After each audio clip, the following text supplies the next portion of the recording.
Hello and welcome to Let's Play Destroy Humans, the 2020 remake version. I'm still your host, and this time we're playing mission number 12, which is Whatever Happened to Crypto136. You remember Crypto136 surely, the guy in the intro cutscene, which is a separate video, which you can see Crypto holding there.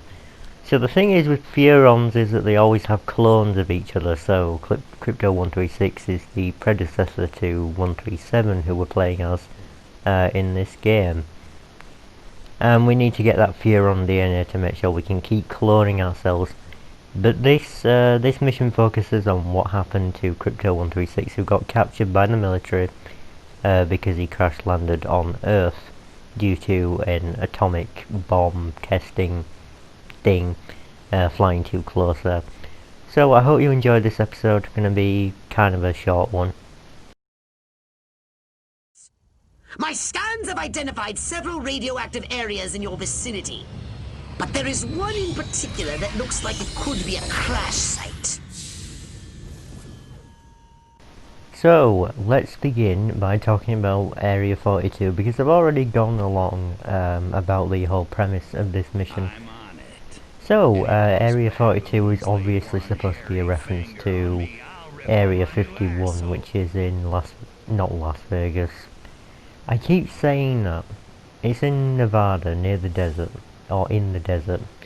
It is close to Las Vegas, I mean, relatively speaking, nearest place to it. But yeah, it's located in Nevada, which is a state in the United States of America. You see? I mean, if you couldn't tell, I was once a geography student and they didn't really teach us much about geography. Most of it is self-taught, to be quite honest with you. So now we're just going to find some pieces of alien technology in the mission, but whilst I'm doing that I'm going to talk about Area 42. Area 42 is like... it's like the enemy has their own giant base, because there's enemies everywhere. There's majestic agents, there's soldiers, it's just those guys.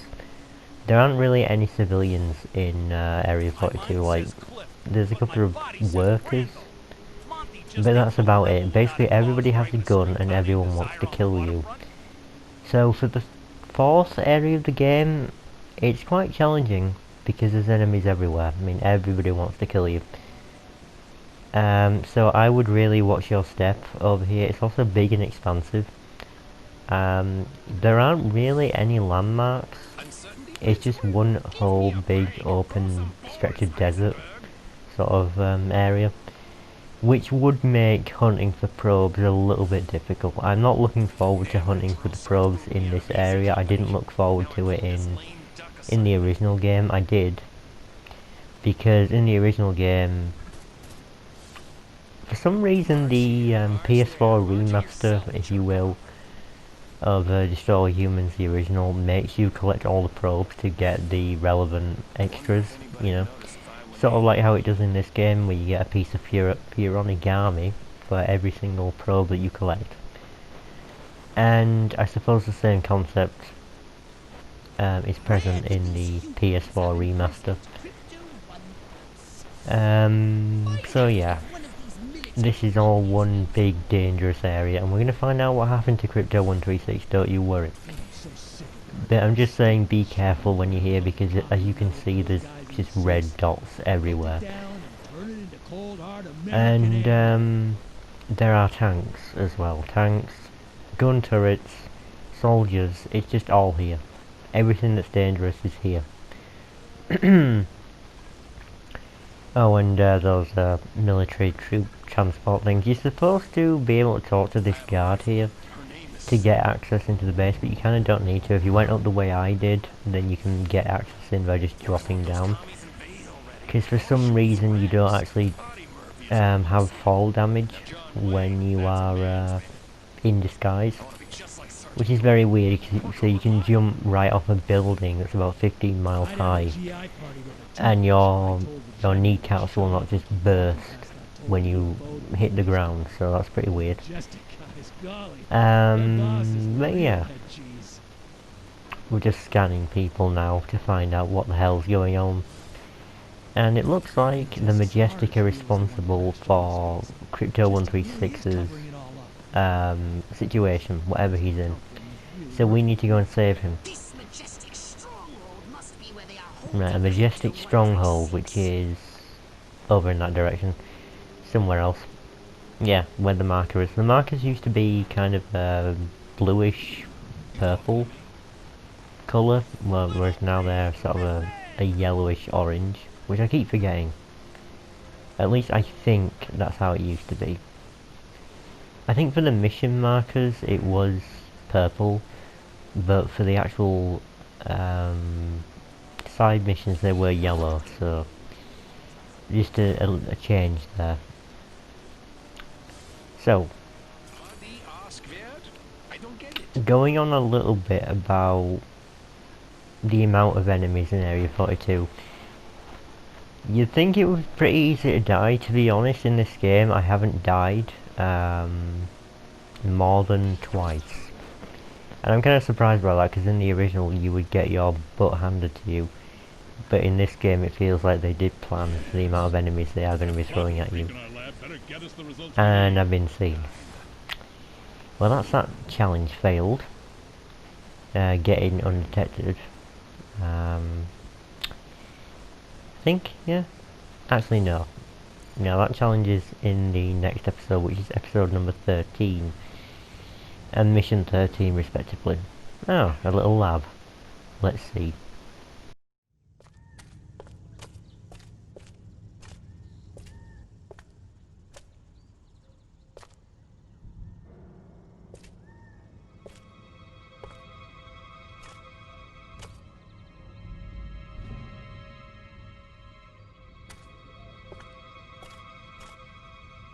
I really thought you'd be alive. Ah, Crypto. Look what they've done to us. Laid us open like an animal. How could intelligent creatures do this? Okay, monkeys. You want a war? You got a war. So, Crypto136 is dead. Sort of experimented on and all that, you know, dissected. So we need to destroy all of the evidence to prevent the humans from doing anything meaningful with the information they've gathered. Which is fun. I mean, destroying things is fun, but it is a little bit sad because Crypto136 is dead. Although with the whole thing about the Furon cloning, it's a little bit confusing. So in Path of the Furon, I believe, they had a moment where they mentioned that the Furons clone themselves, not just to come back from the dead, but also to go on vacation, or go on holiday, I guess. So in Path of the Furon, in the final part of the game, it's been over 10 years since that game came out, so I'm allowed to spoil it, I think. There are clones which live in the Furon resort.